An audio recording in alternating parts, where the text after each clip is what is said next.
Hello?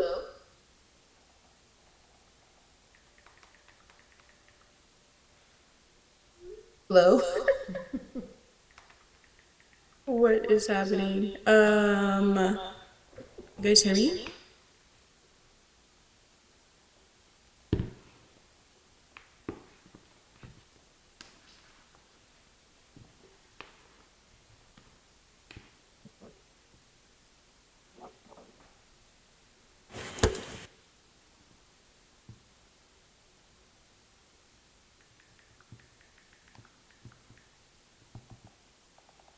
You guys hear me?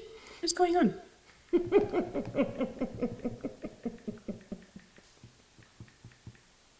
Okay, can you guys hear me now?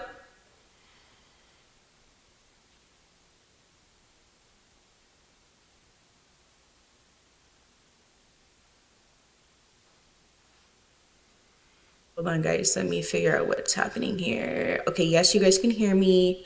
Swipe up from the bottom. I'm on my laptop, so I'm not sure.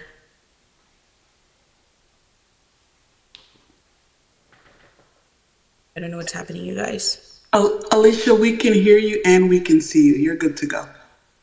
Okay, so I'm just gonna start talking then. All right, sorry guys, I don't present on here very often. I've only done it once before, so I apologize. Jeremy got me to come on here today, and I apologize. I wanted to have this whole beautiful presentation for you, but we're gonna kind of just wing it the way that I like to do. So I wanted to explain what hypnosis is. Hypnosis is actually a practice. So the word hypnos originated from Greek, but hypnosis is actually a practice that works with the mind, and with the different wavelengths of them. Hold on. The computer's trying to force a restart. Hold on, hold on.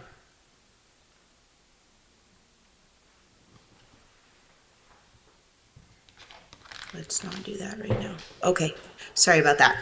Um, so hypnosis works with your mind. Okay, it's actually what is going on?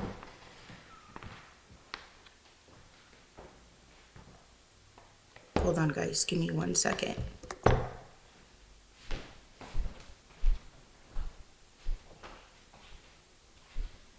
It's popping up that box like we're gonna shut down right now to do a restart. I'm like, no, no, not right now. 4 a.m. Do it in the middle of the night. Okay. So hypnosis, it's actually a practice of working with the different frequencies within your mind. So we've got alpha, beta, theta, and delta. And so in the deeper work, we're working in the theta range, but in regular hypnotherapy, you can work in the lighter stages ranges of alpha and theta, just depending. You don't want to go too far into theta sometimes. So hypnosis for me actually started through me having a reckless rant with God because everything in life was falling apart. And during that reckless rant, I screamed and I cried and I cursed and I was like, show me you're real, and show me what my purpose is and show me what the hell is going on. And I ended up having some dreams and heard a voice twice because I asked for a double confirmation because I never believe anything. And so that was my first experience, one with God, and that was also my first experience coming into spirituality and having my awakening. And it kind of spiraled, and I followed the rabbit hole and all the signs and synchronicities, and it brought me to this. So I've been doing hypnosis now since 2020 for about 4 years. I have 58 now. I had 56. I have 58 now. Different certifications that are all regarding hypnosis and hypnotherapy, psychology based mind work. If you're going to work with the mind, work with the mind. And if you're going to work with spirit, and I also work with spirit. So I really jump in and go hard and dive deep into what it is that I do. I'm lovingly obsessed. It's what I don't watch TV, I don't listen to music, I read and I study, and I practice on friends and my son. He hates it. He loves it, but I'm always like, let's try this, let's try that. He's my accessible practice dummy. But yes, so I have been doing this quite a while. My passion really is the past life regressions. However, originally coming into this, that's what I came in to do. That was my primary focus. But when I started my school, the curriculum was all clinical based, and medical based. And so I learned a lot of more of like the therapy aspect of it at school, and that became a secondary love. So I definitely love it. It's definitely like you're working with the brain, but you're working with the brain on steroids, to put it simply. So you can work with a psychiatrist and do up to 600 sessions and only have a 38% recovery, or you can do hypnosis and have 6 sessions and have a 98% recovery. So it really is like steroids for your mind, for your emotions, for your spirit, and also for your body. So I am certified with clinical, medical, sports, and then I also do like the deep spiritual stuff that most of my channels kind of related to. Um, and you guys have probably seen because Ermi had her live where we did her past life regression, which was kind of not, we didn't really plan that. It was something she had messaged me about. It was like, I want to have a session. And I was like, yeah, yeah, cool, whatever. And a couple weeks went by, and I think I was just bored. And I'm like, hey, I don't have much going on this week. Let's do a past life. And she's like, okay. So we did it. And I was terrified because you never know what's going to happen in life. Um, there are some interesting things that could come out of these past life regressions, or any work for that matter within hypnosis. When you're working with the subconscious mind, there's deep rooted things that can come forward. And so I wasn't exactly sure where that session was going to go, but I'm happy with how it turned out. It was a beautiful session. um, Hypnosis can feel a lot of different ways. Some people experience it as feeling like light and floaty. Others might experience it as feeling very heavy, or just a deep sense of like relaxation. And it can also feel like you've just had the best nap of your life.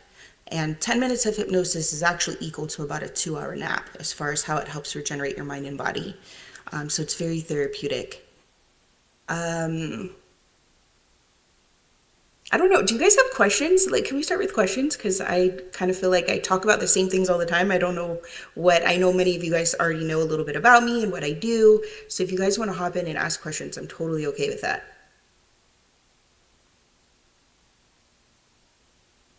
I definitely want to talk about how actually hypnosis relates with spirituality. So originally speaking, hypnosis historically started in ancient Kemet, known as Egypt, and it started in healing temples, right, within one of the pyramids. And from there, it grew traction with the massive amounts of healing that was taking place, and word spread like a wildfire. And so, with that being said, word traveled all the way to Greek, and that's where we got the Greek word hypnos, which means sleep. When you're in hypnosis, you're not ever asleep. You're not actually sleeping. You're in that kind of phase when right before you go to sleep, and you're done thinking about the day and your to-do list and the things that you did and didn't do, and you're still your body starting to drift into a dream. You're kind of in that gray area there right before you fall asleep. And so you're not actually sleeping, but to someone else watching, like when you saw Ermi, she may have looked like she would have been sleeping if she wasn't actually speaking. There's different types of hypnosis. So there's speaking, there's non-speaking practices, there's group. So with in her case, she was having to relate back to me what was happening, so she was speaking. But yes, so the word hypnos does mean sleep, and that's where you get that phrase, deep sleep. Um, there is a such thing. I know this was a question that came about before Ermi and I kind of talked about, because she was like, oh shit, that's real. There are such things as keywords. And the keyword, it can be used to basically implant. I didn't do one on Ermi. I thought about it but because we were on live and the massive amounts of people that are watching, and some of whom may not be as ethical, I did not want to give her a keyword and have her to be in a situation where someone could use that keyword against her. Usually it doesn't work that way because you're suggestible to me. The bond is made here, not to everyone. However, I wouldn't want her to be in a situation where she's in public or at a grocery store or anywhere for that matter, and someone drops a keyword on her and she like falls out on the floor and she's in a trance and babbling. So we weren't going to do that. But yes, keywords are a thing, and suggestibility is a thing. And so testing one's suggestibility is always done before a session. And so some of you guys who have been in my group sessions, we usually do some testing with the hands.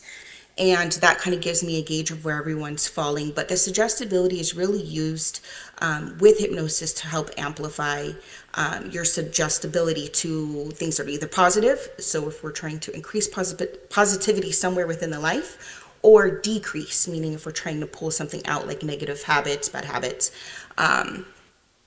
So adjusting that suggestibility can make a huge difference, which is actually a big thing right now. I'm going to be doing a special video on that regarding how that relates to church and how that relates to politics right now, because we've got a lot of suggestibles, I should say, that are being used when people are in a suggestible state, when they're in a flow, or they're in the zone, or they're watching the TV and getting emotionally or mentally involved in what's taking place, and they drift into a light phase of hypnosis, usually in the alpha brainwave state, and it's causing people to be suggestible and do silly things like want to vote against their own well-being or whatever the case may be. There's a lot of different examples, and I'm going to be talking about that a lot more on my page in the next couple days. I've got some videos that I need to upload. In fact, hold on, I have...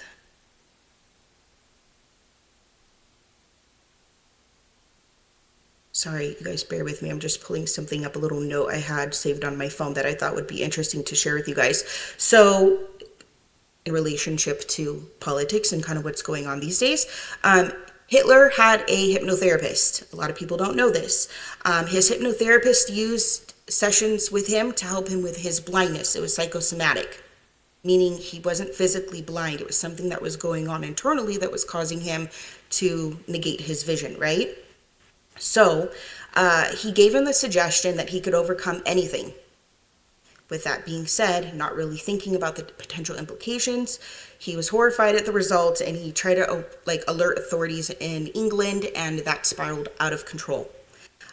So we've got things going on when people are in suggestible states where certain things can be said. It can cause hyperactive awareness or hyperactive activities or hyperactive responses within different individuals, and you can see, I'm sure, examples of that with politics, religion, but also just everyday marketing, right? A lot of our commercials are based around suggestibility. There's a lot of psychology put behind them, and there's a huge reason why they place certain time markers on when they put a commercial into a TV show, as well as the type of commercials that get placed. So suggestibility is and the way that the mind works with suggestibility in recent times has been studied a lot more than it used to. I do want to take some questions. Hold on, I'm trying to open up the chat here. Or maybe what you talking about, pineapples. Have I ever done a hypnosis in your eyes that went wrong? No. So, as a hypnotherapist, everyone obviously has an ego. It's natural. I think for me, I get, because I get emotionally involved, not like in a psychotic way. That sounds weird. But you get involved. This is your practice. This is your passion. Just like an artist gets emotionally involved in what they're painting or what they're making, or a baker. So if you're baking and a cake doesn't turn out exactly the way you want, you're probably not as happy. Or if you made Thanksgiving dinner and it didn't turn out exactly the way you wanted, you may not necessarily like the outcome. However, everything happens for a reason. There's zero coincidences. And when a client doesn't react or respond maybe the way that you're thinking or that you would have wanted to, it doesn't mean no response is still a response. So there's never really a situation where it's not going to turn out the best way. I think the only time it didn't turn out the way I wanted it to was when we had a group session and one of the girls fell asleep. But bless her heart, it was because she got finally to the state of relaxation that she hadn't had in months. And she just kind of hit the pillow and she went to sleep. So that was the only time that's ever happened. But no. And the worst thing that can ever happen with hypnosis, if you feel like you're going too deep, you're going to go to sleep. There's really nothing bad that can come out of going too deep into hypnosis. Have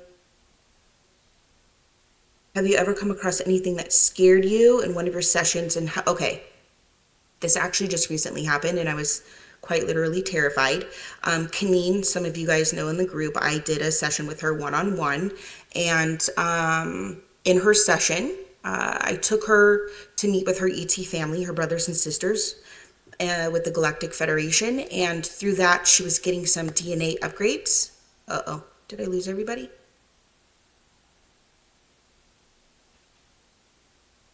No. Okay. I don't know what happened, but I lost all the bubbles. All right, cool.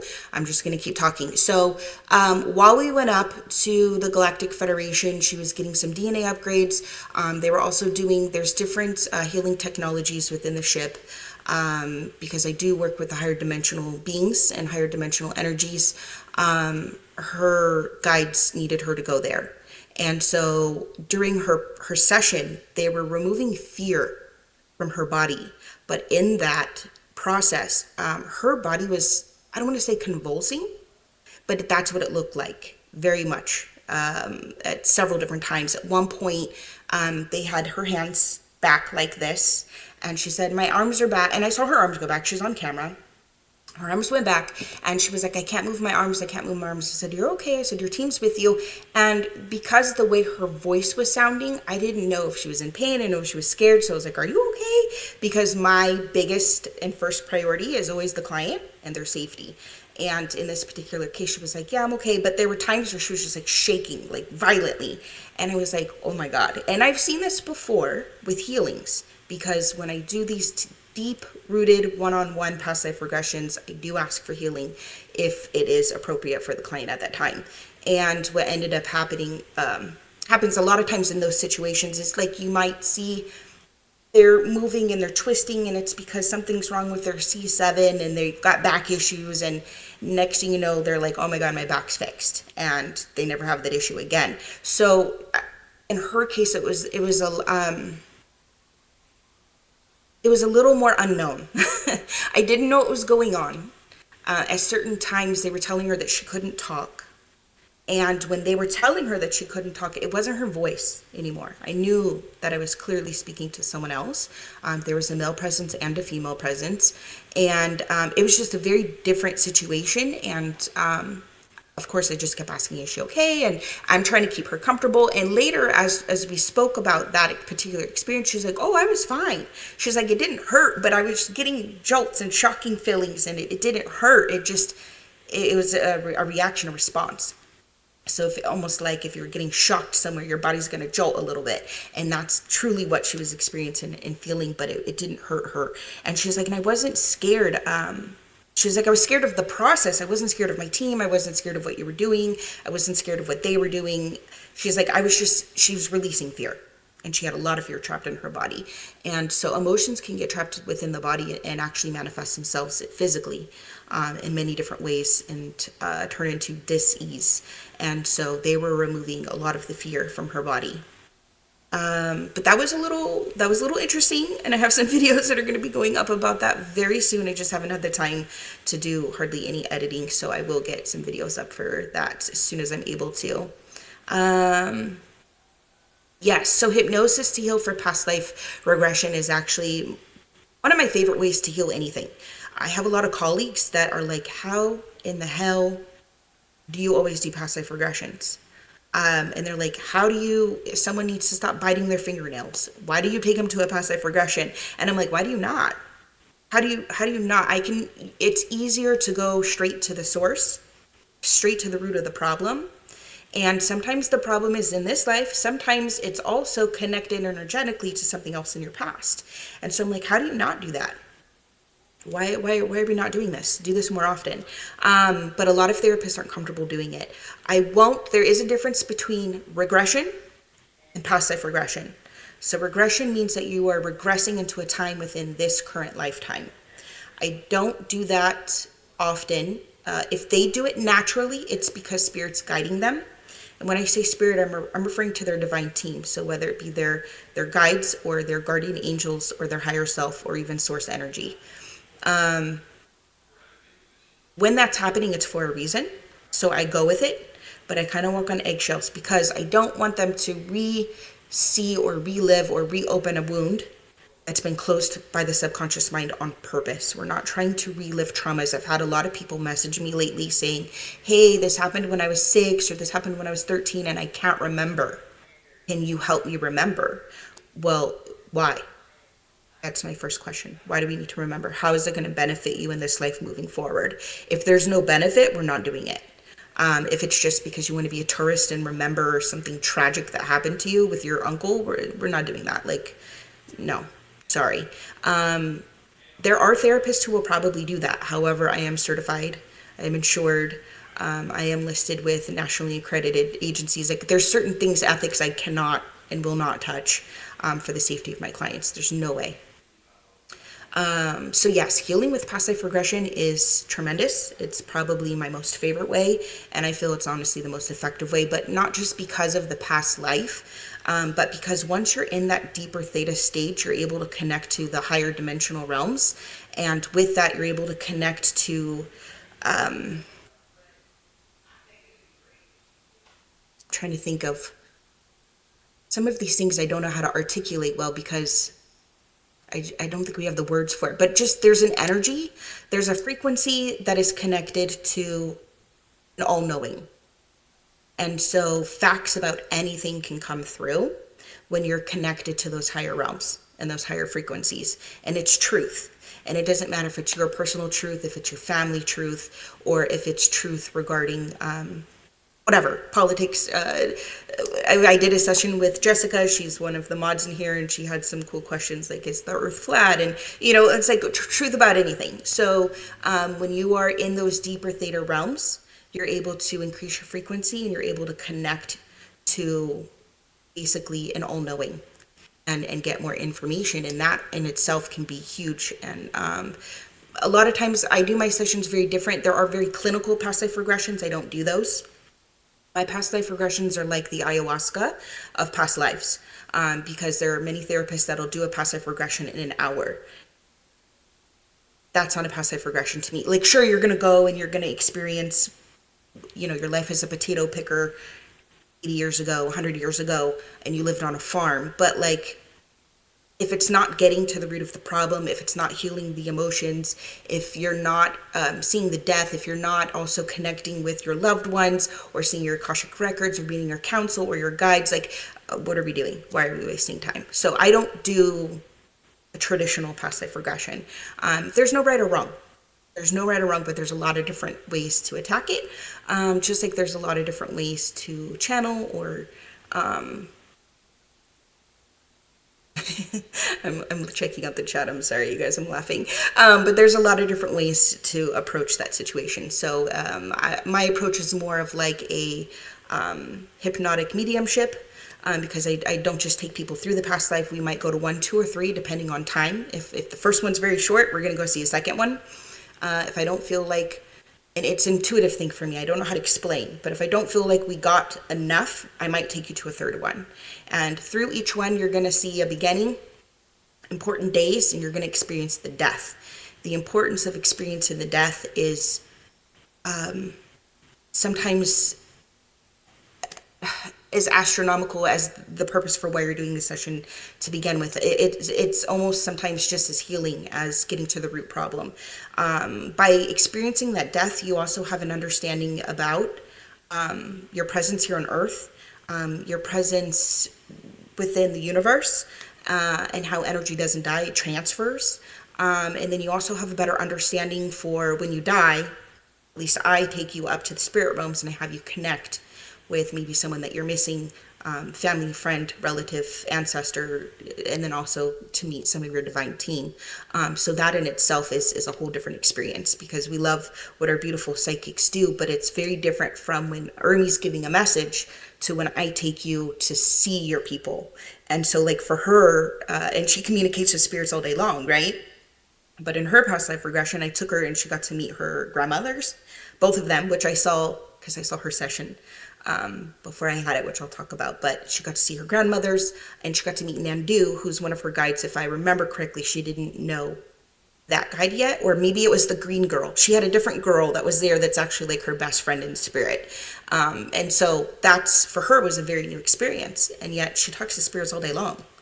all day, every day, 24/7. You guys got her on TikTok like a full-time job and a half. So, so for her to even have a new experience going to spirit realm just shows the vastness of what's really available. And there's other places to explore over there too. There's healing temples. There's more than one library. There's not just the Akashic Library. There's your council. There's so many other things. There's gardens. There's all kinds of stuff. So my sessions are very different than the normal clinical sterile past life regression. In fact, when I was in school, past life regression class was the worst class they had. And I think we had, I don't know, 30 different classes or so. And I was so excited. It was past life regression day. And I was so let down. It was horrible. Hated that class. I cried. And I had to reevaluate, like, am I even doing the right thing? This fucking class sucked. But I think it was because I had to learn how to do a better way or my own way. So yeah, everyone has their own style.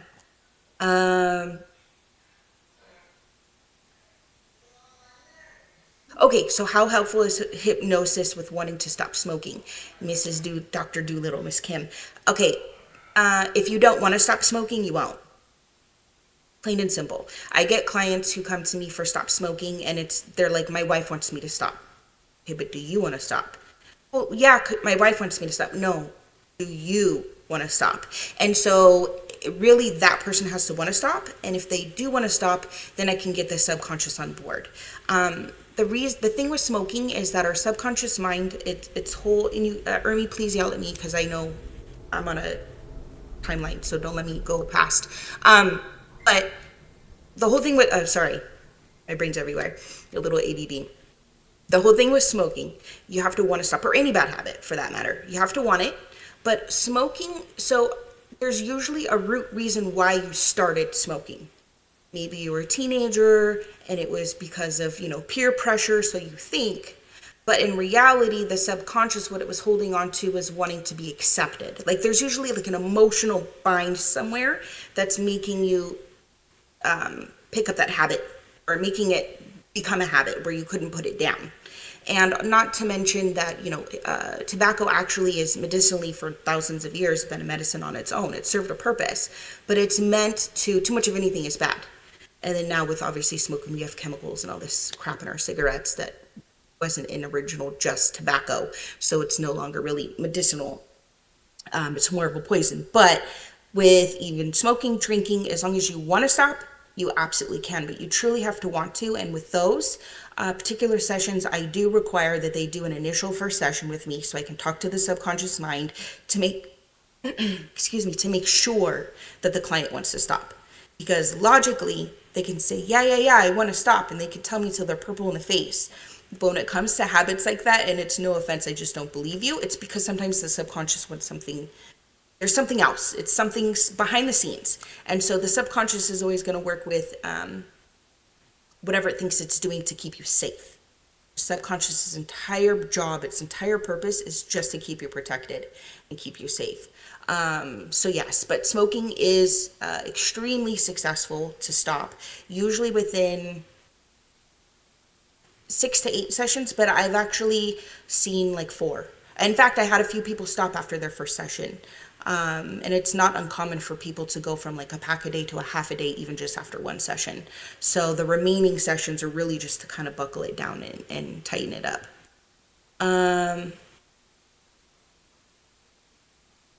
Okay, so Ashley was asking, she said, wow, what kind of session would we book for the Galactic Fed? Right now, it's kind of an unofficial session. So right now I have it lumped with a past life regression, Ashley. But I am going to be incorporating sessions that are not doing the past life and just taking you straight to the ship. Those will be a lot lighter trance state. So you may not have any channeling that takes place in that session. And my past life sessions, I know you guys are very familiar with Ermi and her channeling and what she calls channeling. And when I first started watching her, I actually had to send her a message and was like, why do you call it channeling? Because to me, channeling is when someone is actually speaking through you. And so in my past life regressions, we get to a point where the life is past and I've taken you to a certain level and I ask for your subconscious, your higher self, your guides, sometimes even it's the family member if they're there, to come through and they will start talking. And so for me, that's channeling, kind of like Bashar. Okay, so I open up my clients to have that experience if they're willing to, if they want to. I have had clients, it wouldn't, they were blocking themselves and they were like, no, I don't want to, or I can't, or whatever. And I said, okay, so then just tell me what they're saying. And then we do the same thing. I just have them talk to the client. But it's a very natural process to open that up for people. The galactic trip will be much more affordable because my past life regressions are 6 hours long.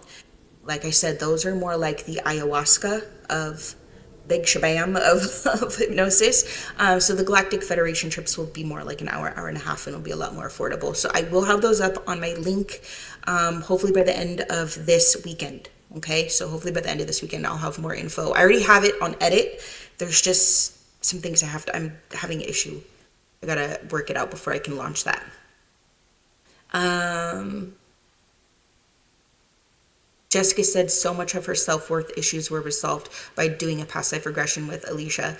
Oh my gosh, Jessica's session is near and dear to my heart. It's kind of funny. So earlier someone had asked like what is considered to be like a not great experience with past life. She had an amazing session, amazing experience, and so did I. But I have one other person who channels God, and now he channels him like the way Ernie channels spirits, like at the drop of a dime, because of his connection and probably because who he is in spirit.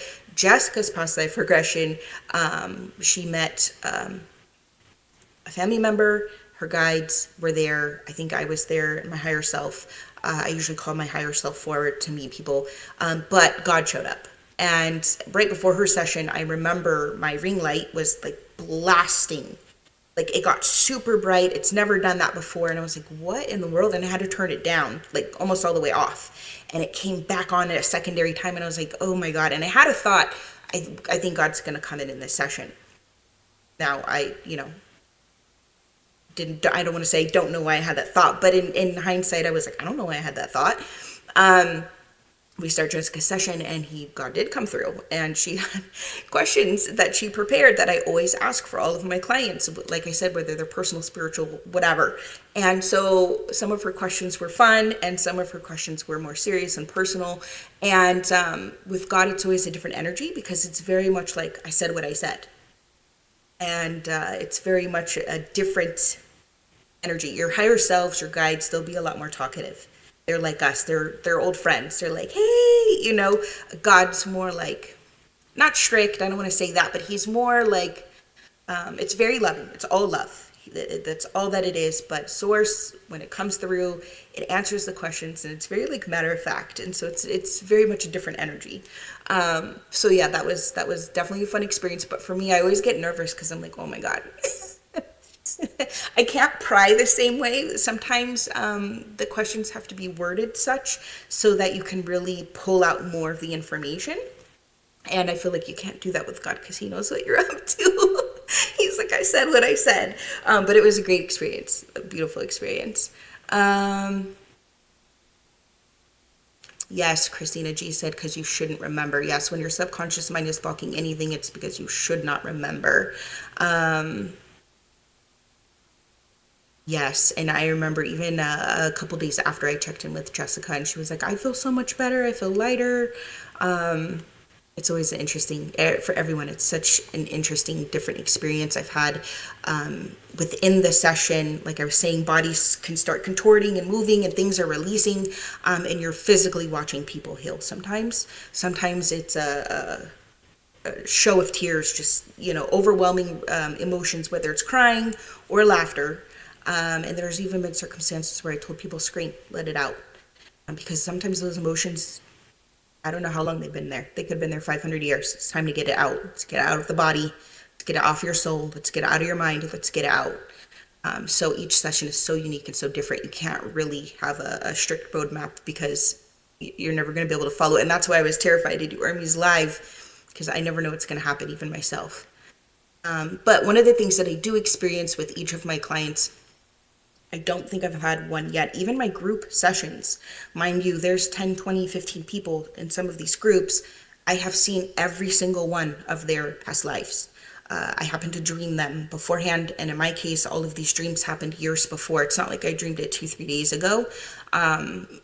Now I'm at a point where these dreams are starting to get a little closer to current time. So I don't know what's going to happen once they emerge, I guess, with I don't know if it'll be more of a premonition or if I just will stop dreaming. I don't know, but it's been very interesting so far. And when I have the dreams, I'm usually seeing it through the client's eyes. So I think I'm just having a crazy dream, and I wake up and I'm like, wow, that was so weird. I had this dream. I was a slave, and I'm running, and they got me and they lynched me, and my last words were "fuck you," and but in reality, and then I end up having a session, and I'm like, holy cow, this is my client session. So it's always mind blowing. It's always fun. But I've met many people's guides that way, and I've met many angels and higher dimensional beings through these sessions, through the dreams. So it's very interesting because they get to experience verbally what they're seeing and how they're experiencing it. Um, and then I'm like, oh my God, because I've seen it. So it's very cool. Um,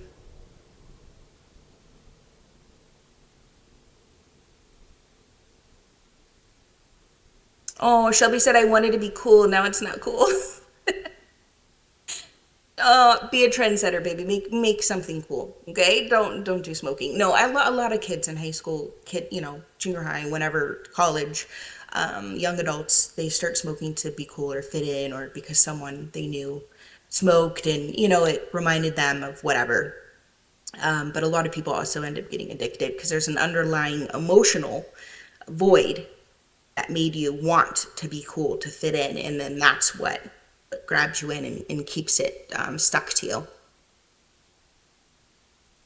Oh, thank you, Blessed Beauty. She said you just grouped up a group session. Thank you. I will see you. Um, Sorry, you guys. I'm trying to catch up and see if there's any questions. Would it be past life to meet our guides as well? Yes. Eric, so on that note, Erica, and I don't even think Ermi knows about this. I am in the process of putting together a special session just for the purpose of connecting with the guides. Now, I do in the group session offer, we do 3 rounds. And I think I'm going to be changing the group sessions here soon only because it's getting a little redundant for me. But I do 3 different segments. So I take you to kind of open up and see how you see. And then we go into a past life. Then we meet your guides. And then we go into future life progression. So the progressions, I never know what I'm going to do, if it's going to be 10 years, 10, 20, 30, or 100, 200, 300 into the future. I just let my intuition tell me either. Sometimes I switch it like right before. In Ermi's her second class, not this class right now, but the one, I guess, last month, I switched everything like 20 minutes before going in because I just knew I wasn't supposed to, and it turned out it kind of helps save someone's life. So I always just listen to intuition. I stop fighting it. I try to listen more, at least when it comes to sessions. My personal life's a different story, right? Um, yeah, Jessica kept messaging me because she's like, do you really think? She was like, not that she didn't believe it, but she was just like, holy cow. And I had to remind her, Jessica, there's absolutely no way it wasn't real because I already saw it. Um, and the information that comes through, that's not something you would make up. Most people's past lives are not as eventful. Not everyone's going to go in a past life and be, a queen or a princess or, King Tut, or it's like most think about your life. Your life is just pretty normal, right? For the most part, like not everyone here is Beyonce. Not everyone here is Oprah. Like, we're just normal people. So even when you go into a past life regression, a lot of times you're just viewing a normal life, but it's still amazing because you're like, holy cow. And there's dualities to things. So you might end up being a white person in your past life, or you might, if you're a woman now, you might have been a man, or you could be Asian, or it's like there's so many. You could have been disabled. There's so many different things that can happen in those past life regressions. So it's still amazing to watch, even if your life was just a farmer. and your most exciting day was going to the market. Like there's still a huge lesson to be learned. I've had people who were trees, rocks. There was someone who was connected to a group energy of the air or wind or oxygen. I don't know exactly what you want to call that. I only know what they tell me. There are people who have been connected to planets, specifically the sun. Um, Mermaids and also sea people who are not mermaids. They are a type of person from another galaxy, another place that are sea people. Um, you name it, ETs, time traveler. Um, and this time traveler was an ET. His origin was an ET person from Orion's belt, the third star, the middle star. I'm sorry, not the third star, the middle star, which is Sirius B, I believe. And so yeah, that was fascinating. There's a lot. I've been blessed to not have a lot of boring stories. And I have actually, when I started all of this, I asked my guides, I asked God, give me some on occasion that can be fact checked, because I need that. I need it for me, not so much my ego, but I need it for me to know like what I'm doing is real, because sometimes I'm dealing with some wild shit, and I even have to ask myself, like I told Jessica, sometimes I have to ask myself, like, is this really happening? Is this really God? Like, is this really, is this really an ET? Is this really, like, did I just hear what and it's because our programming, we're not taught, we're taught to be these little things that don't have a bigger idea of the whole story, the whole, universe. And so our ego is very small, and we're always in these little boxes. And so between school and education and how we're raised, we don't know these things. And so coming into all of this, I was like, what the hell? Like, is this shit real? And I'm still mind blown all the time. And I start to feel like, oh, there's nothing new that could surprise me, but there's always something that comes through that surprises me. So it's always very fascinating. Um, God is Capricorn. I don't know about that, sweetie. um, I do have a funny story about a session. I do spirit releasement also. So I, like I was saying before, if you're going to work with the mind, work with all of the mind. If you're going to work with spirit, work with spirit. And so I don't just work with what's light. I also work with the dark. And by that, let me clarify, I'm not a witch. I don't light candles. I don't do spell work. That's not what I do. But everything that God made has a duality. There's high, there's low, there's hot, there's cold, right? There's light, there's dark. And so even the dark has light, and it's very minuscule. Sometimes it's a little tiny microscopic cell of a prick of light, and it's just so fully enclosed and encompassed in darkness that it doesn't even know that the light is there. But each dark being does have light. And so what I do is I help extract the dark and bring it back to the light and connect it back to the source energy. So I'm not playing with darkness. I'm not utilizing Ouija boards, and to each their own. That's your guys' thing. There's different divination tools. That's one I would not use, but to each their own. But in this particular session, it was releasing spirits off of somebody. And oh my God, I'm having a brain fart. Oh, sorry, you guys. So I was told I'm having ascension symptoms from one of the archangels. So sometimes my brain just skips a beat. But Archangel Michael was commenting this particular client. It was a surrogate situation. So I actually didn't have the client in hypnosis because she has a disability. She has Down syndrome, amongst other different disabilities, and she was a minor. And her mother had just lost her husband 2 weeks before and had been severely grieving. And so with her frequency being so low, she probably wouldn't have been able to get to the depth that we needed to get. So I used someone else, a colleague, who I've worked with before, and I brought her down to the depth that I needed to take her to in order to extract these spirits off this little girl. And Archangel, the mother, I gave her permission to watch because she's like, "Can I watch? I want to be involved." It's regarding her daughter. Her daughter's a little kid. I said, "Absolutely, sure." And it was on video, so I said, "You can chat me, message me questions." And she was like, okay. And so she was like, this is so interesting, Alisha, because this is so different than the things that I know as my truth. And she goes, I'm open to all of this. It's just, it's different seeing it and watching it and experiencing it. And so she was thanking me for letting her be in the session. But she was like, I grew up Catholic, and we don't do this. And I started laughing. I said, yeah, you do. The Catholic Church in the Vatican does exorcisms. What do you mean? And she goes, oh yeah. And I said, this is an exorcism. She's like, oh yeah. And then Archangel Michael chimed in and said, because she was like, yeah, I'm just not used to God, and we're Catholic, and this is not what we do. And Archangel Michael chimed in to like make sure she knew God's not Catholic. So even though we're raised and we put ourselves in these little boxes with these titles, everything is a lot more massive and more expansive than we can comprehend. And it's programming. It's how we're brought up. Okay, so similarities with hypnosis and church. Things we do thinking it comes from church, but it's an adopted practice from hypnotherapy. Okay, so I love this question. There's several different things, and I actually want to. There's a great movie. I did this last time. I think it's called, I forgot the name of the movie. Black something. I always want to say Black Sail. It's not Black Sail. I don't watch very many movies. It's a black and white movie. I will get the name of it. I will drop it. There's a YouTube link, so we can all watch it for free. I'll drop it in the Discord, or you just tell me where, and I'll throw it in there.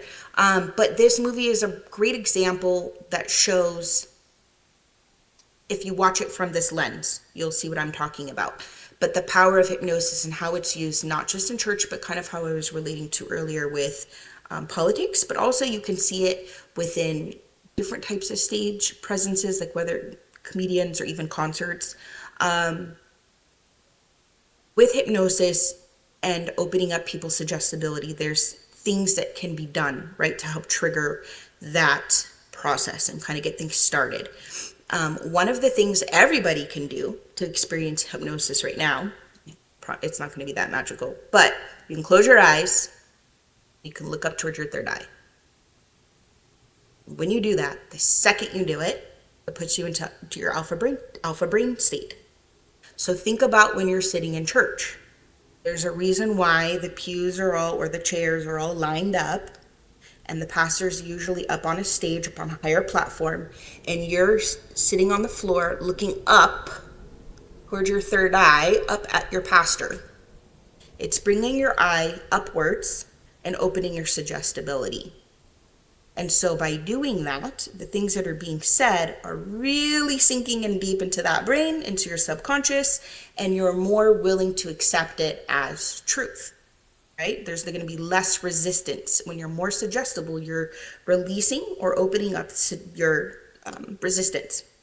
So you're allowing for that information to come through.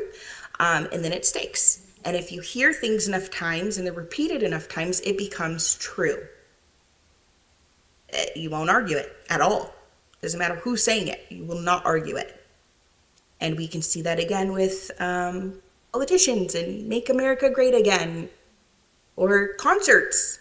We have situations where we have people who are on stage and they're performing and they're singing, and then there's lights in the background swirling in a circle and flames in the background, and next thing you know, what was it, 100, 300 people died at the Travis Scott concert?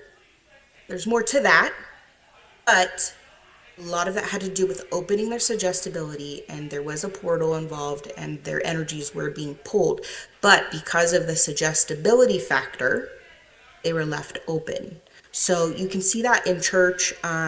It's also the Ericksonian approach. There's a lot of different modalities within hypnosis. One of them is called Ericksonian, and it's how you speak. And it's a rhetoric that can involve confusing language, or things that are repeated often. And you can see this a lot. And you guys, you could probably already tell I don't like Trump, so don't take it personal. If you guys are Trump fans, you're free to love and do whatever you guys want. But you can see this a lot if you just self-analyze, even with probably Biden or whoever. Especially with Trump though, he's actually pretty good at this. He will say a lot of things that are rubbish and don't make freaking sense. And through that, there will be a key point. And that key point is the one that needs to stick.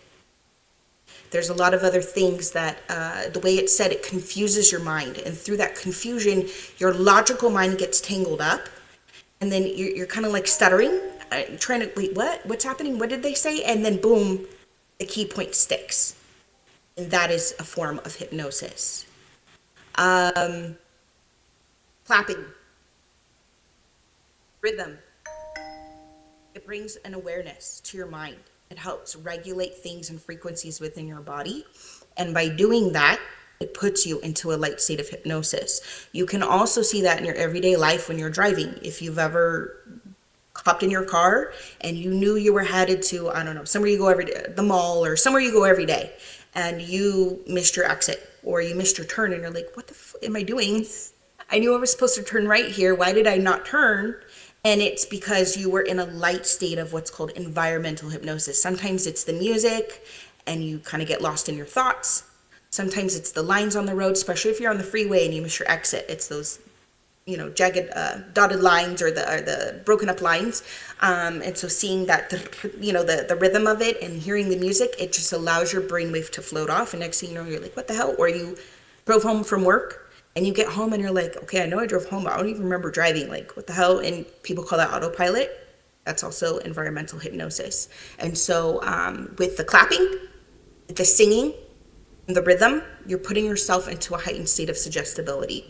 So therefore, anything that's said after that, or in this, repeat after me, and then they quote whatever they, every church is different. They're saying, however they go about doing it, they're feeding your subconscious mind information, and then you're just eating it all up, whether it's true or not. It becomes your truth.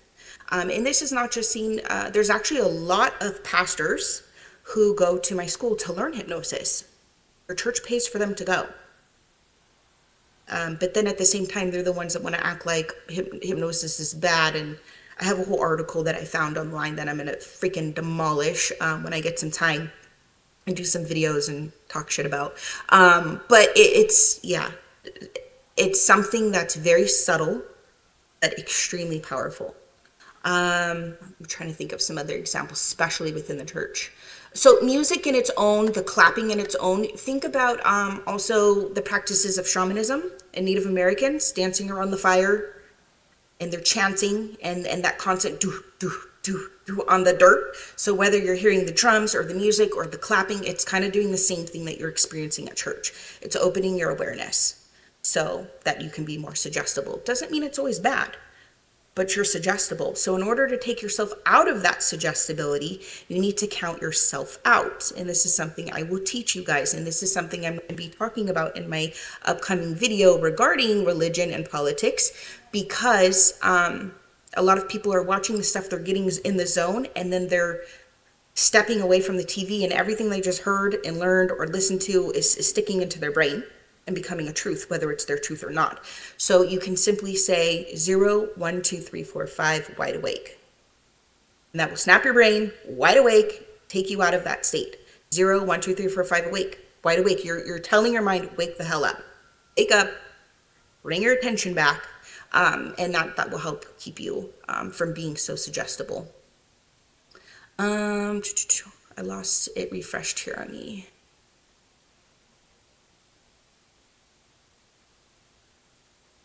Yes, so experiencing a higher connection to your gifts is a very real thing.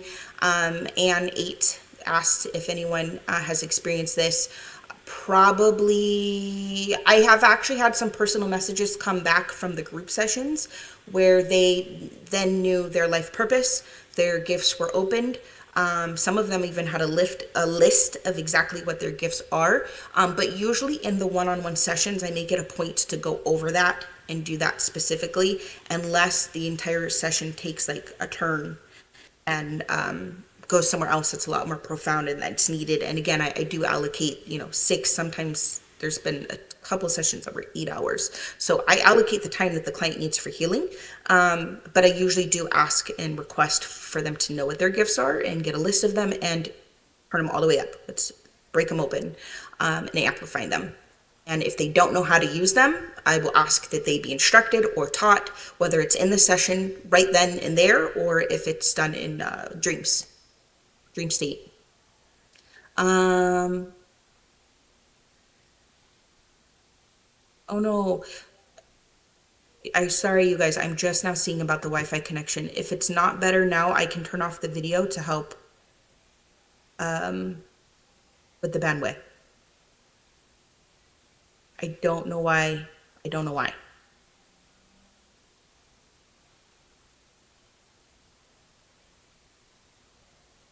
Are we on time, Ermi?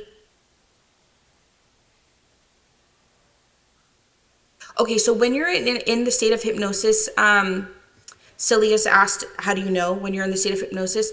99% of the time, as you're in the process of being hypnotized, you're going to ask yourself, am I even hypnotized? Is this even working? But there's going to come a point where you're just going to allow yourself to release. And then with that, your visuals are going to be stronger, your sensations are going to be stronger, or your relaxation. So there's different key factors for everyone. It's different, but it's almost like even myself, when I let my colleagues, there's only two that'll let me hypnotize me. I even ask myself, like, am I even deep enough? And as soon as you ask yourself, you're still there. Your logical mind still works. Okay, so you still have full control. No one goes in hypnosis to lose control. This is not Hollywood.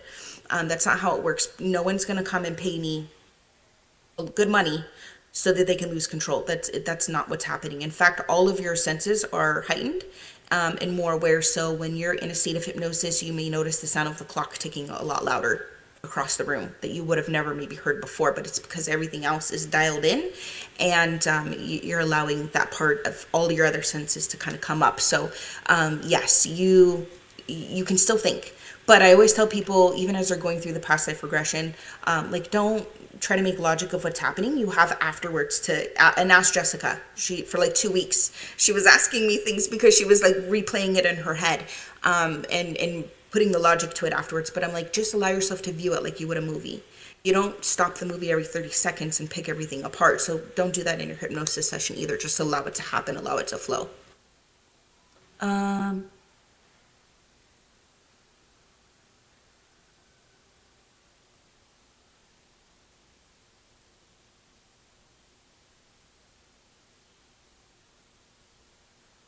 Yeah, Jessica had to get up and go to the bathroom in the middle of her session. I'm laughing because she said during my whole passive regression, I tried to raise my arms and I couldn't. She had to go to the bathroom, and when she got up, she was moving all like weird and like slumbering along. And then she ended up telling me afterwards that she still felt really heavy and it was kind of difficult for her to go. But it's because I allow her to get up and go to the bathroom, but I don't take her out of hypnosis. So she's able to actually walk while she's in that deep trance. But she said it felt like, she kind of looked like she was moving through mud or through jello. It was funny. I had to chuckle. Zenjen is asking, where's all the info for this? I don't know what you mean. Like, what info exactly are you wanting to know so I can help you? My studies have extended far past what I've done in school, so I've actually had more training in hypnosis than doctors get. My uncle works for a three-letter agency as a psychiatrist, and he works with like the Hannibal Lecter crazy guys with mask and tied up and like restraints, and his hypnosis training was 1 week, and then he paid to take an extended course which gave him like another 2.5 weeks of training. So I did a year-long extensive program, not to mention like the hundreds of books and the constant studies that I do. If there's something in particular that you would like more resources on, I can definitely try to help point you in the right direction. um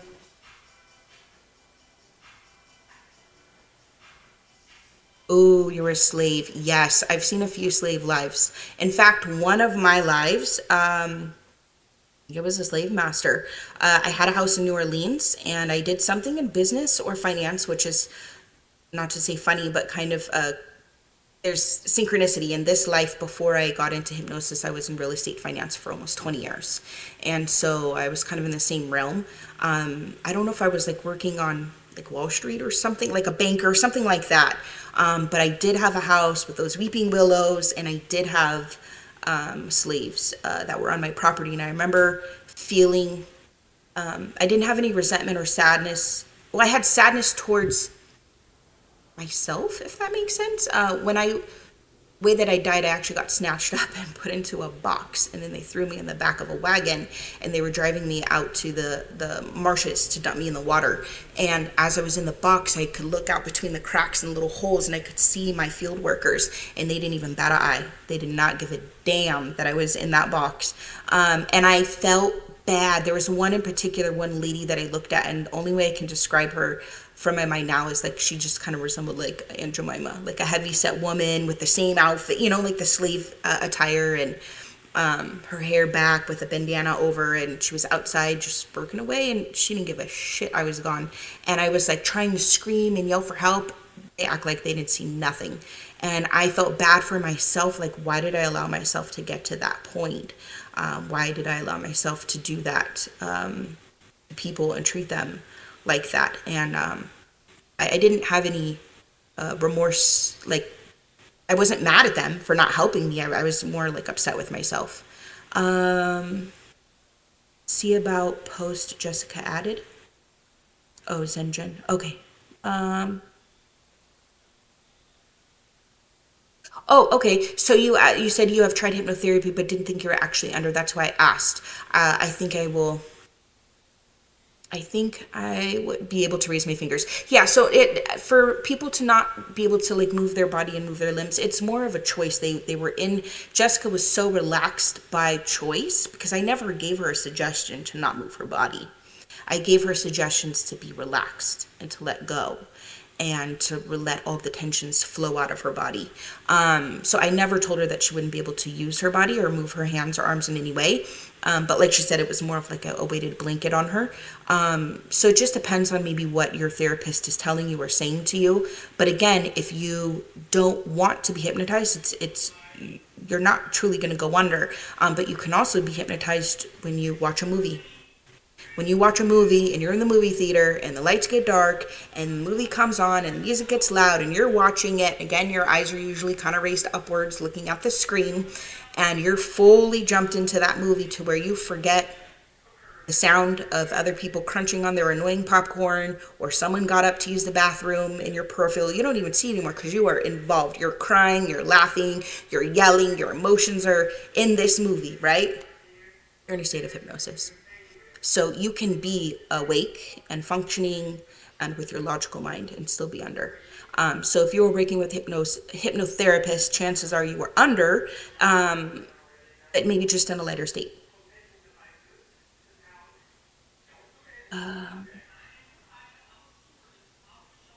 Okay, so the video session I had where the girl's voice changed, it was like you could tell another spirit came through. Was that negative? Yes. So the purpose of that session, actually, Kate, was because that person is dealing with some spirits. And so there's spirits within the home and there's spirits within her body that are frequenting her quite often. So they are attachments. There was an extraction of about 11 spirits. There's two that have not left. And that's why a lot of the remaining details on that session haven't been shared, because it's been asked not to keep the client's privacy or for now about that stuff. So there's certain things that she will allow to get released later. But in that particular case, so normally when you take someone under hypnosis, like Kate, if I were to take you, we're going to see the life of Kate, whatever you were doing before. So maybe you were living as Bob. So we're watching Bob. Bob's the character. We're going to call him the character. So we're watching Bob and we're watching his character little life, and he's, living on his farm doing what he does. And then all of a sudden, Bob started talking in a different voice.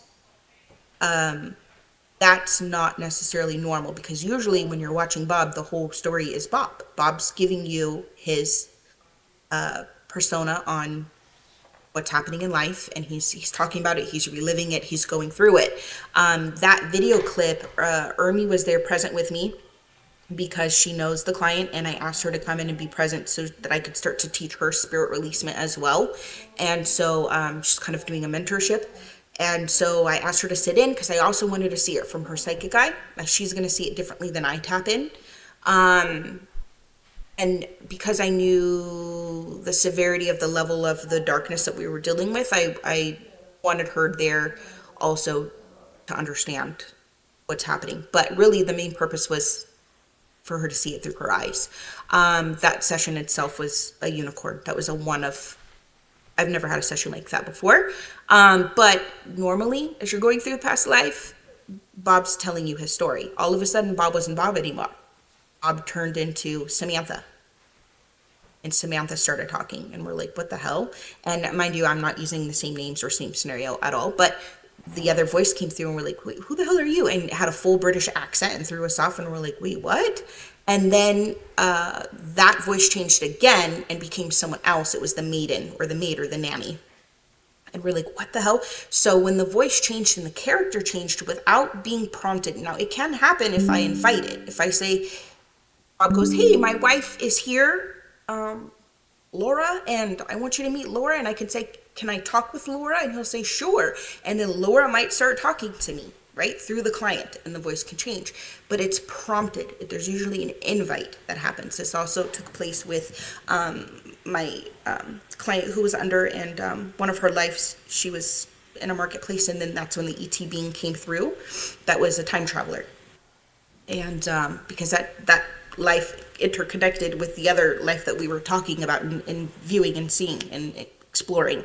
So that was a very unique situation. The voices and the characters did not usually just flip up on their own. So when it happened the first time and the voice got very British, we were like, what? I thought that was maybe the spirit attachment, because they're tricksters.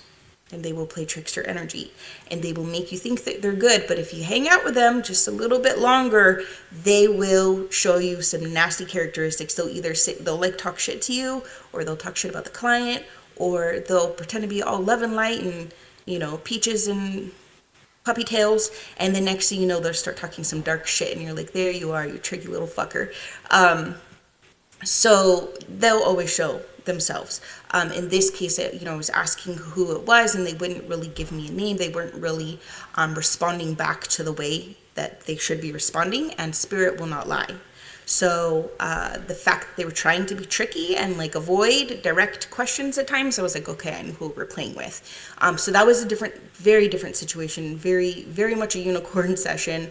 And I was very grateful for Ermi to be there and experience that, because that's not something, I can talk about it till I'm purple in the face, but when you're there experiencing it live, it's so different than even just watching the video. I was like, holy cow. And I wasn't scared in that session, and I self-reflect on this session quite a bit, and I'm like, I'm actually surprised I didn't get a little nervous or a little scared. I was more like, what the fuck? Because I didn't know what to, again, you're dealing with things that are just like people, and every person has a different energy, every person has a different personality.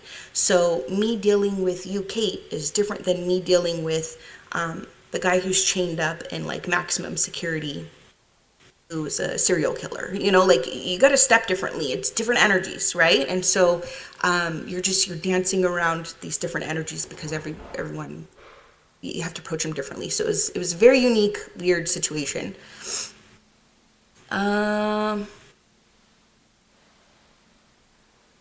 Yes, please be careful who you put on pedestals. Please, please, please, please, please.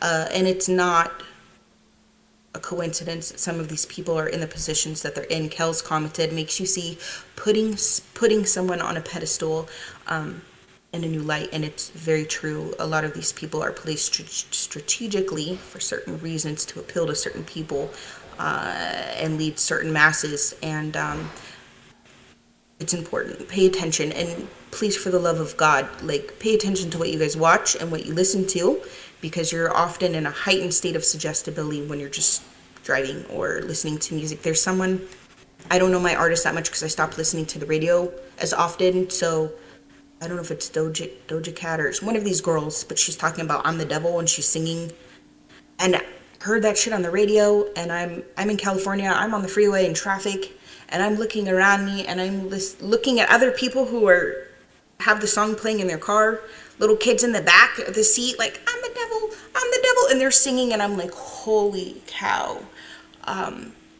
Manifestations with the things that you say, and with the emotion, and you're calling it out, and you're calling shit in, and there's a lot of energy behind this stuff, between the frequencies and the music, the words, and then the suggestibility that you're in while you're hearing or watching like with TV. So just please pay attention. Yes, Jennifer, especially driving. I even have to tell myself to snap out when I'm driving because shit gets real. Um, it's in the music, you guys. There is code even in books. In books, it's a little different. Not really.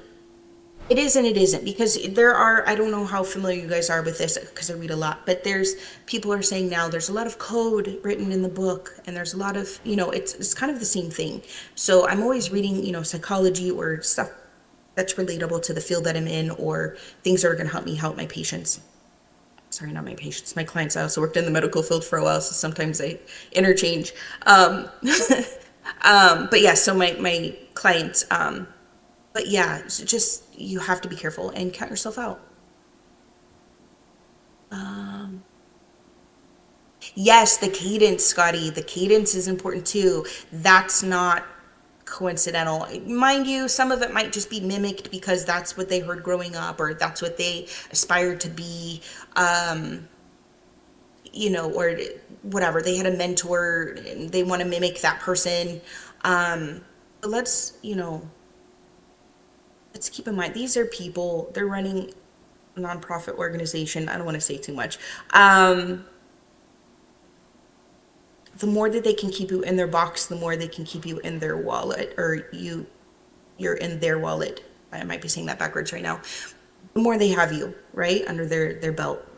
These are people. Let's look at TD Jakes, for example. Let's look at Joel Osteen, who did nothing for people who were coming out of the flood, but yet Actress Mac was out feeding the whole community, and making sure people had a place to sleep and blankets and letting them sleep all over his merchandise that he sells for a living, but that's a whole nother rant. But yeah, so just be aware, okay?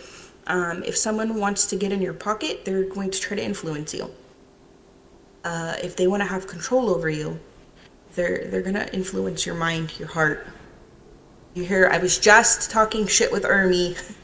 She sent me a video and I responded back with, imagine going to church on Sunday thinking that was a great way to, or a good message to listen to and waste your freaking time.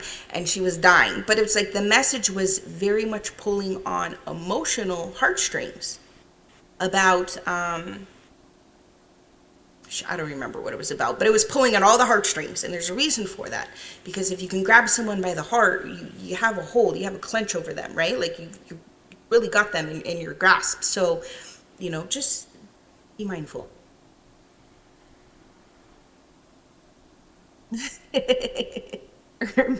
She wrote it the way I hear it. Let the light and the Lord. But yeah, there's the cadence is also very much a part of that. Thank you, Scotty, for pointing that out. That is very true. Um,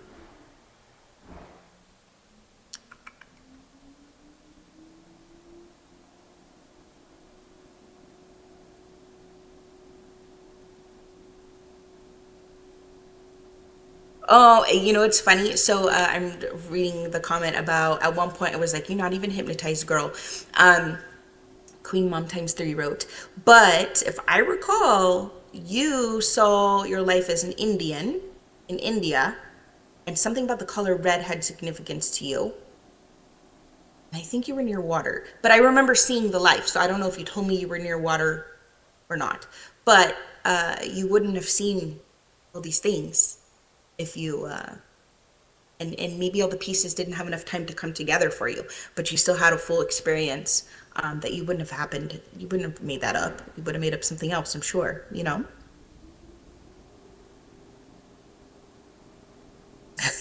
Jessica, you're so funny. I tried doing the same thing like the so the first time I had my past life regression, like it wasn't, I don't want to say it wasn't working for me, but like I just kept getting flashes. Everyone sees it differently. For me, it was like a quick flash of a picture. But like I say, or the saying goes, a picture's worth 1,000 words. And so I could hold up a picture and it could be like something that's super important, your birthday, a wedding, your prom, whatever. And it could just be a picture, but you could tell me, oh my God, this happened, that happened, these emotions, and my dress, and my hair, and my mom was mad. And so it's the same way that you might just get a flash, but you get all this information. But in my session, in between these flashes of things that I kept seeing and having more of an understanding about. I was trying to do weird shit like pick up my legs. I wanted to say something obnoxious to like trick my hypnotherapist, which is my colleague and my good friend, but I never did it because while you're in hypnosis, it's not a truth serum. It's not Hollywood, but it's been scientifically said, and it's kind of hard to prove it because not everyone's out here testing people on lies during sessions. But there have been some studies done, and the studies reflect that when you're in hypnosis, you are like 99.8% gonna always tell the truth. You don't have that inclination because you're connected probably to an all-knowing.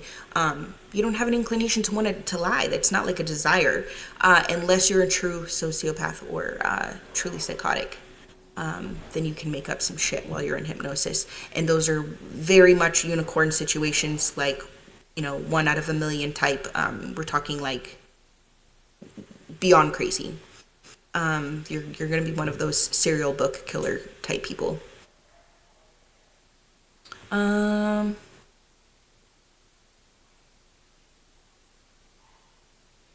no negative outcomes reported after sessions. None. I've only had amazing feedback, whether it be healings, whether it's releasement of different emotions that they deemed, you know, and felt were negative, whether it was like anxieties or fears, phobias, depressions, anything like that, you know, things that they wanted to let go of. Maybe they're sleeping better, they're not having nightmares anymore, or like physical things. I've had people that couldn't move certain parts of their body very well, and now all of a sudden they're running up and down 13 flights of stairs, no problem. I had a lady who couldn't drive for 20 years, and 2 days after her session, mind you, okay, so this lady, she's actually in the group. I don't think she's in here tonight. Her name's Rayshawn. She had a session with Ermi, and Ermi, before her and I were really communicating, she said, "You're going to have a session with Alisha." I don't know. I never asked how that came about, but she referred her to me. She booked with me. This lady went to a therapist, psychiatrist, a shaman, psychics. Um, Girl, there was a few. There's many, right? She went therapist, counselors, pastors. She had questions. She needed answers, and she was also like deathly terrified to drive. She had the worst phobia I've ever experienced or heard of. She had not driven in 20 years, and it got to be so bad that her and her husband put out extra money, that they didn't really have the time to buy this big excursion because she thought if I have this massive car, I'll feel safer. That didn't work, and it was even a problem to where she couldn't sit passenger anymore. Because if her husband barely rolled his eyes or had a little bit of an attitude, she was like, "Oh, you're not in the right state of mind. We can't do this. You're not focused." And she would flip out. Mind you, she had been in six car accidents, all of which were not her fault. And one of them, which she had a broken neck, the day she was coming home from the hospital with her neck brace on, she got into another freaking car accident. But she was sitting passenger every single time. So that's kind of what, you know, I was like, okay, obviously there's a connection there with this repeating trauma.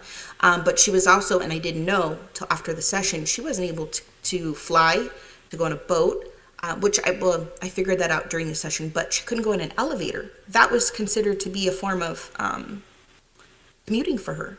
She could not go into an elevator, and she was also terrified of large buildings, which I didn't know until we were in the session. So we alleviated all of that, and she 2 days later sent me video and pictures of her driving, laughing, smiling. So there's never been any negative side effects. Yes, I do all of my sessions on Zoom. I actually do have an office space in Chicago, but the lease is up in September. I have to check the date again. I think it's the middle of September, and I don't know if I'm going to make it out there before the lease is up. My plan was to do a Chicago session and invite people for in person, and do one-on-ones where I would limit the time to like 3 hours per person, so I could do like 3 or 4 days and just do a bunch of people and maybe do one big group session. But the space is kind of small, so I was gonna look into like a yoga studio or something like that for meet and greet and a group session. But I don't think it's gonna happen. So WebEx is how I do all of my sessions because Zoom has changed their privacy rights and they will take your information and do whatever the hell they want with it. And I don't agree to that, especially with my clients' privacy. I also record all of my sessions, so I am behind on editing. Jessica can vouch for that. And it's not intentional. It's just that WebEx, unfortunately, and I think I figured out the problem. everything's going to the cloud, and that's what I wasn't doing before. So it's jacking up the video. It's taking out pieces of the video, and I couldn't figure out why and how. So I think I have it fixed, but each time I edit the video, to get it downloaded, it doesn't take that long. But once I cut off the introduction, which I always take off because that's my proprietary information, as well as I don't want people getting hypnotized rewatching it. And I don't need people sitting around being deeply hypnotized like Jessica, not able to move her body when they're just trying to watch their video. So I take off the introduction, but just for me to upload it and send it back, it's been hell. So I think I figured it out, and this weekend I have a lot of homework. So yes, but I do record all the sessions and I do gift them to the client. The therapy part is not recorded, only the hypnosis step part of this session for the one-on-ones is recorded. The group sessions I stopped recording just because I'm so far behind on editing my larger videos. For the one-on-one sessions, I haven't been recording them. I do take payments for past life regression. You can make payments. I have Afterpay is available, and Klarna at checkout. So it's through Stripe, and so when you get ready to check out, make sure you hit either the Afterpay or Klarna option. And I believe it lets you break it down either into 4 payments interest free. But I think it's Afterpay might even extend it longer if you want smaller payments. But I don't know if they attach an interest, because one of them, I think, gives you an option to stretch it even longer, but it might attach a little bit of interest. Yes, I do have payment options.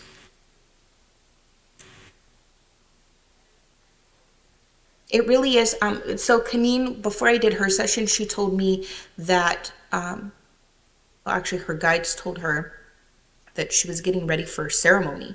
She was like, ceremony? And they're like, yeah, your hypnosis session.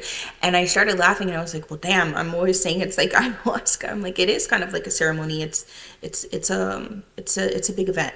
It's extremely healing, not just physically, mentally, emotionally, but on all levels, your spirit. I'm just checking to see if there's any other questions. I'm gonna skip down to the bottom. Ermi, how are we on time? Do I have time to do a live presentation, or can we actually just schedule it now for this weekend? I can do maybe on Saturday, and I would like to do a presentation for everybody so everyone can experience hypnosis for free within the group. You have to be on the Discord, and only for Discord.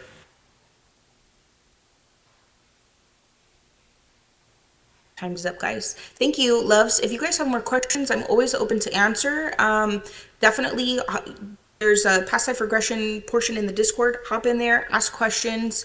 One of the things I did want to cover real quick, and it's okay if we're not recording still, but anytime you guys are looking to work with someone, make sure that whoever you're working with is certified, okay? And make sure that they are insured, and make sure that they also have some sort of accreditation through a nationwide association. I have mine with the American Hypnosis Association, and I might even practice I put in my application. It's kind of like TED Talk for hypnotherapist, and so I'm waiting to get feedback to do a presentation for the American Hypnosis Association. So I might practice my speech on you guys for that. But yes, make sure that you guys are always working with someone who is trusted, because like I said, the subconscious mind is a sponge, and just like Hitler, one simple suggestion turned that man into a freaking monster. So it's not something to play with. And so ethically, just always make sure that you do your due diligence and trust your heart and your intuition.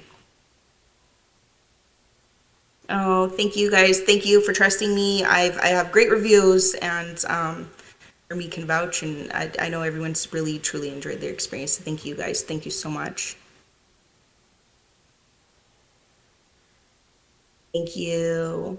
And it doesn't have to just be those people that are here, or anyone who's in the Discord. I will gratefully, it's open. I'm going to give a free session to everybody in the Discord. It's not going to be a past life. It's just going to be to experience hypnosis. I'm probably going to do it for something about increasing self-love, and increasing your manifestation powers. We can get people getting all the goodness out of life and feeling the goodness for themselves. I said what I said. I love it. Thank you, guys. And she said no, those that are here. Okay, we can do a separate one for just the people here that are here. That's totally okay. That's totally okay. But there are some people who maybe couldn't make it because of work or family or, it'd be nice. Or me. Jeez. Bully.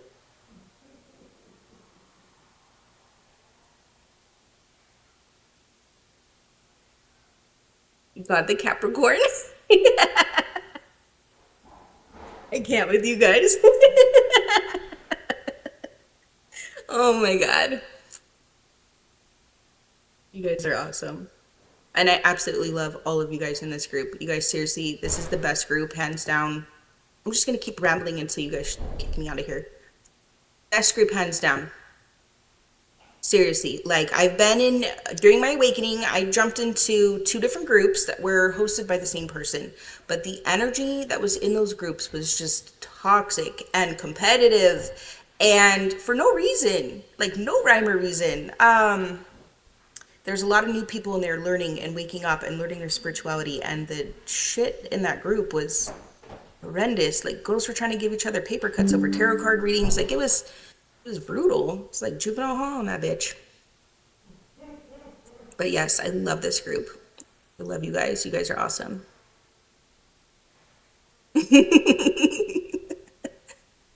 you guys. I know it's like midnight for you guys on the East Coast. Not quite, but almost. Almost enough. Not for Ermi. She'll be up till 6 a.m. Ermi's marathon, TikTok. Ermi, you getting on? You going live? Exactly. Get your running shoes on. Do a marathon. Girl, one day, for real, do a marathon one day. Do it, advertise it. What were those things like back in the day where they did dances and like they didn't go to sleep for 24 hours and they just had to stay up the whole damn time? Do it. Yes, a telethon. Let's do an Ermithon. Ermithon. And you could throw on guest people, keep you going. But let's let's wear you out, and then you can have like 2 days off after that. Let's wear you out.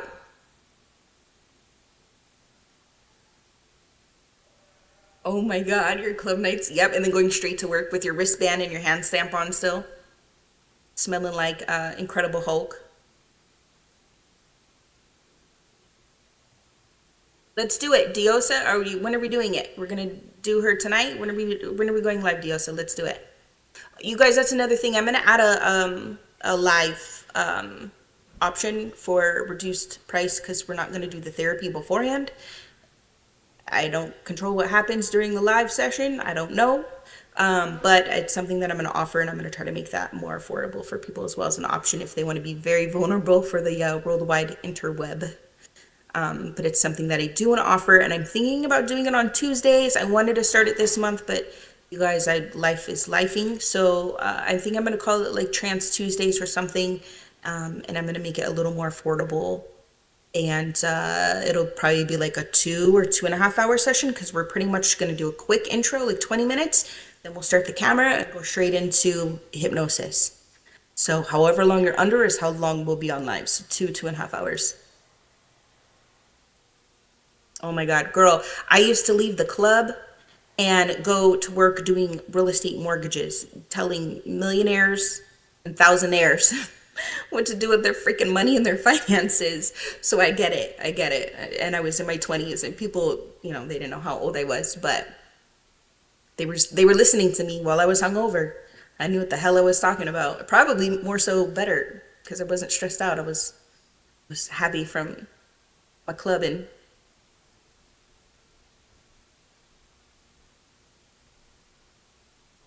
Oh my gosh, Jessica, speaking of Akashics, there's something I wanted to ask you.